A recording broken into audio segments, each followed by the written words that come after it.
7월 둘째 주 큐티 가이드입니다. 이번 주 우리가 묵상할 말씀 본문은 이사야 54장 11절에서 58장 14절까지의 말씀입니다.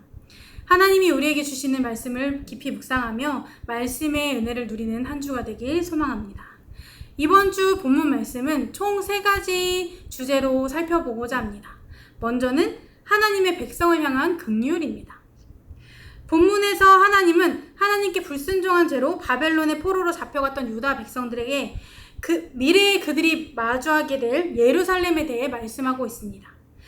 54장 11절에서 12절 말씀을 보면 하나님의 백성들은 많은 어려움을 견뎌낸 뒤에 황폐화된 성읍을 가장 질 좋은 자재로 재건하는 것처럼 회복될 것이라고 말씀하고 있습니다. 이것은 하나님께서 하나님의 백성을 영화롭게 하시는 것입니다. 이런 하나님의 백성들에겐 그들이 누릴 미래의 복 또한 보장됩니다. 하나님의 은혜가 그들의 헌신을 보증할 것이기 때문입니다. 13절에 언급하고 있는 평안은 그동안 바라왔던 하나님이 주시는 안전함과 충만함이 하나님의 자녀의 유업으로 미래까지 펼쳐질 것을 의미합니다. 그렇게 하나님은 그들의 회복에 대해 말씀하시며 백성들에게 하나님이 약속하신 복 안으로 들어오라고 초청하고 계십니다. 그런데 이 초청에는 2가지 특징이 있습니다. 첫 번째는 목마른 자들, 돈이 없는 궁핍한 사람들을 초청하고 있습니다. 55장 1절에 보면 너희 목마른 자들아 나오라 라고 말씀하고 있습니다. 이것은 사실 깊은 영적 갈망에 초점을 두고 있습니다. 이들이 가난하고 궁핍한 것, 그리고 목마름은 이들에게 위기, 문제가 아닌 오히려 하나님을 찾을 수 있는 기회입니다.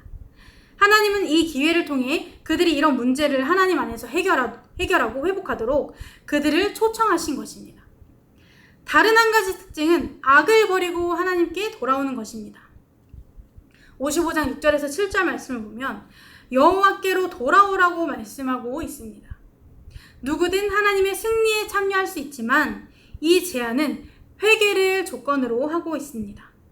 하나님의 언약적 사랑의 잔치를 즐기는 데 드는 대가는 자신을 버리는 것이지만 얻는 것은 풍성한 용서입니다.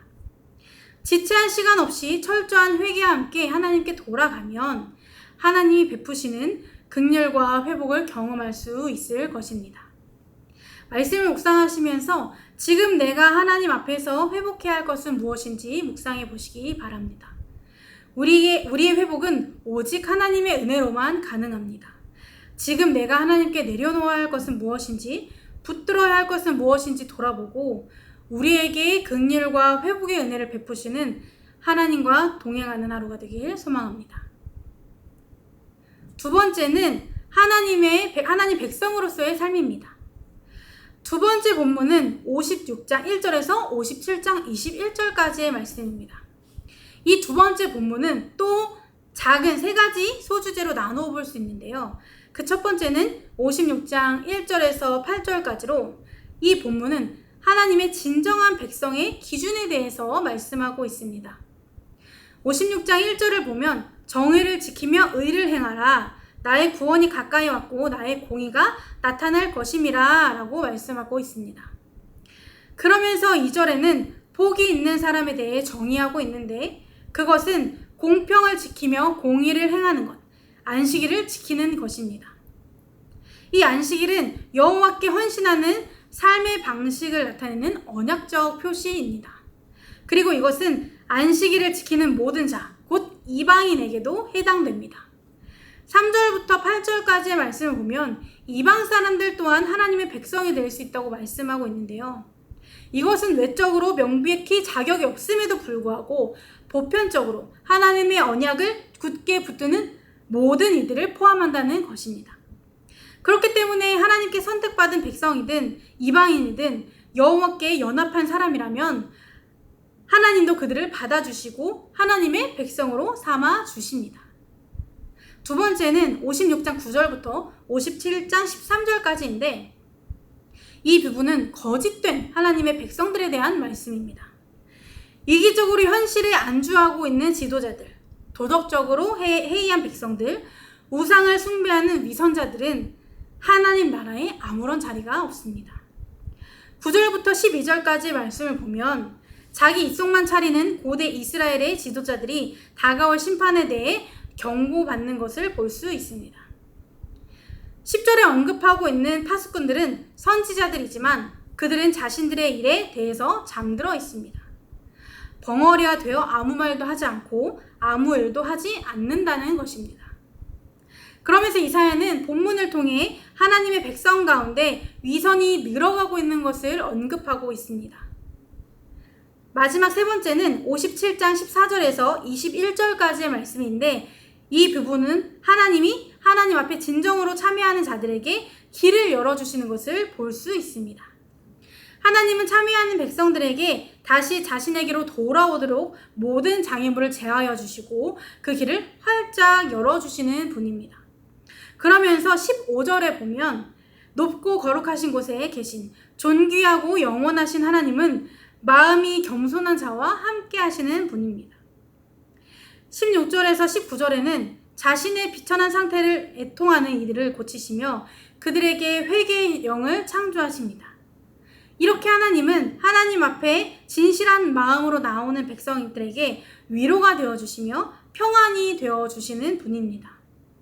말씀을 묵상하시면서 나는 현재 구원받은 하나님의 백성으로서 하나님이 보시기에 어떤 삶을 살아가고 있는지 묵상해 보시기 바랍니다. 하나님이 기뻐하시는 백성답게 참 백성답게 살고 있는지 거짓된 모습으로 외식하며 살아가고 있는지 묵상해 보시기 바랍니다. 더불어 말씀을 묵상하시면서 하나님 앞에 진심으로 나아가는 자들에게 주시는 위로와 평안을 충분히 묵상해 보시기 바랍니다. 마지막으로 하나님이 기뻐하시는 경건에 대한 말씀입니다. 이 본문에서는 이사야를 통해 그들의 위선을 알리라고 말씀하시는 하나님을 볼 수 있는데요. 이사야는 하나님의 백성의 위선에 담대히 맞서 하나님의 복에 이르는 참된 길을 밝히라는 명령을 받았습니다. 그렇게 명령하신 이유는 이 백성들의 위선을 더 이상 지켜볼 수 없어서입니다. 58장 1절에서 5절까지의 말씀을 보면 백성들이 하나님 앞에서 어떤 모습으로 살고 있는지 말씀하고 있습니다. 백성들은 성경적 신앙의 실제적 함의, 그 속에 담겨진 진정한 뜻의 매력을 느끼지 못했습니다. 그래서 겉으로는 바르게 살고 있는 척한 것입니다.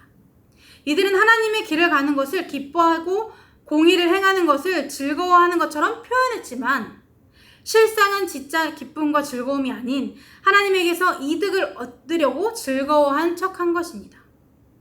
다시 말하면 이들은 자신의 욕심대로 하나님을 이용했고 하나님이 이용당하는 것을 거부하실 때 이들은 자신들의 종교가 아무 효력이 없는 것에 분노했습니다.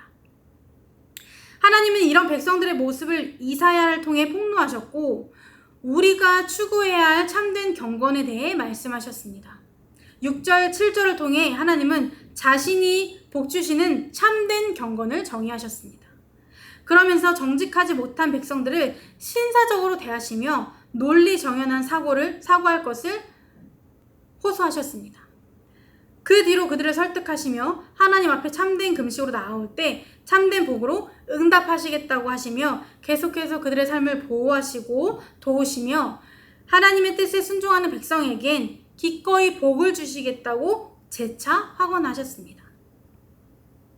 그리고 안식일을 거룩히 지킬 때 진정한 즐거움을 얻으며 복을 받게 될 것이라고 말씀하십니다. 말씀을 묵상하시면서 과연 우리는 하나님과 동행하는 이 삶을 참된 기쁨과 즐거움으로 함께하고 있는지 묵상해 보시기 바랍니다. 자신의 삶의 어떤 유익과 평안을 위해 이 시당을 이용하고 하나님을 이용하고 있지 않았는지 묵상해 보시기 바랍니다. 하나님은 하나님 앞에 참된 경건한 자를 찾으십니다. 그리고 그들에게 복을 주시겠다고 재차 말씀하셨습니다. 진정한 경건의 모습으로 살아가는 삶을 즐거워하고 하나님을 기쁘시게 하고 있는지 묵상해 보시기 바랍니다. 이번 한 주간도 우리에게 주시는 하나님의 말씀을 통해 하나님의 뜻을 발견하고 매일의 삶에서 그 뜻에 순종하며 나아가는 성도님들의 삶이 되기를 주님의 이름으로 축복합니다.